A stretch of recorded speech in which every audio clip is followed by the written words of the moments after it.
आज हम बात करेंगे श्राद्ध पक्ष की। श्राद्ध पक्ष को पितृपक्ष भी कहा जाता है। पितृपक्ष, श्राद्ध पक्ष श्रावण के बाद भाद्रपद के माह में पूर्णिमा से लेकर अमावस्या तक का समय पितृपक्ष कहा जाता है। इन दिनों में हम हमारे देवी देवताओं के साथ में हमारे पितृ मतलब होता है कि जो हमारे परिवार के सदस्य हैं और जो इस देह को छोड़ के, इस शरीर को छोड़ के जिनका स्वर्गवास हो गया है, देहांत हो गया है, उनका पूजन किया जाता है। इसे हम पितृपक्ष कहते हैं। इन 15 दिनों में इनका पूजन करने का महत्व बताया गया है। गरुड़ पुराण शास्त्र के अनुसार इन 15 दिनों में हमारे पितृ हमारे इस पूजन को स्वीकार करने के लिए आते हैं और हमें उनकी संतुष्टि के लिए, उनकी तृप्ति के लिए उनका पूजन, दान और भोजन कराने का महत्व बताया गया है। इसका पूजन आपके परिजन जिस समय, जिस तिथि को, जिस भी माह की तिथि को छोड़कर वो इस शरीर को जिस तिथि में उन्होंने छोड़ा है, उस तिथि के अनुसार श्राद्ध पक्ष, पितृपक्ष की उसी तिथि के अंदर उनका पूजन, भोजन और दान करना चाहिए। उदाहरण के लिए माना जाए कि आपके पितृ, आपके परिजन चतुर्थी को उन्होंने देह त्यागा है, देह को छोड़ा है, तो आपको पितृपक्ष की चतुर्थी के ही दिन उनका पूजन करना चाहिए। पूजन के लिए क्या करें, पूजन के कैसे करें? पूजन के लिए आपको आपके पितृ की तस्वीर का पूजन करें, उन्हें भोग लगाएं, उन्हें धूप दें, अगरबत्ती, दीपक इत्यादि से पंचांग कर्म के अनुसार उनका पूजन करें। पुष्पमाला चढ़ाकर उनका धूप दिए, नैवेद्य लगा कर उनका पूजन करें।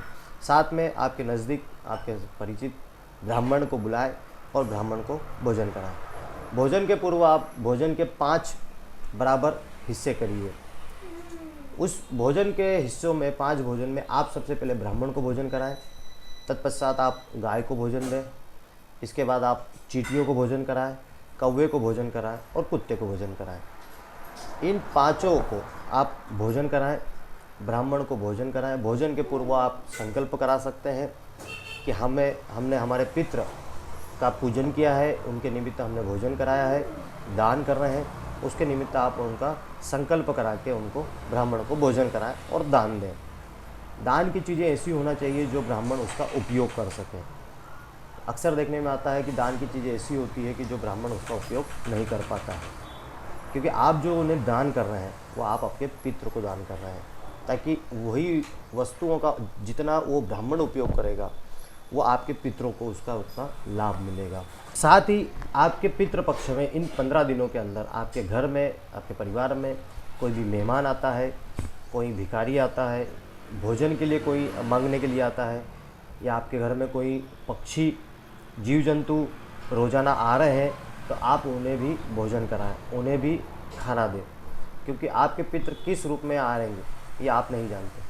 आपको आपके पितृ यानी जो देह छोड़ के चले गए हैं उनकी तिथि नहीं पता है कि किस तिथि को उनका पूजन किया जाए, तो इसके लिए आप अमावस्या के दिन सभी भूले चुके जितने भी आपके पितृ हैं, जो आपको ज्ञात हो, अज्ञात हो, तो सभी के लिए अमावस्या के दिन आप अपने पितृ का पूजन और भोजन करा सकते हैं।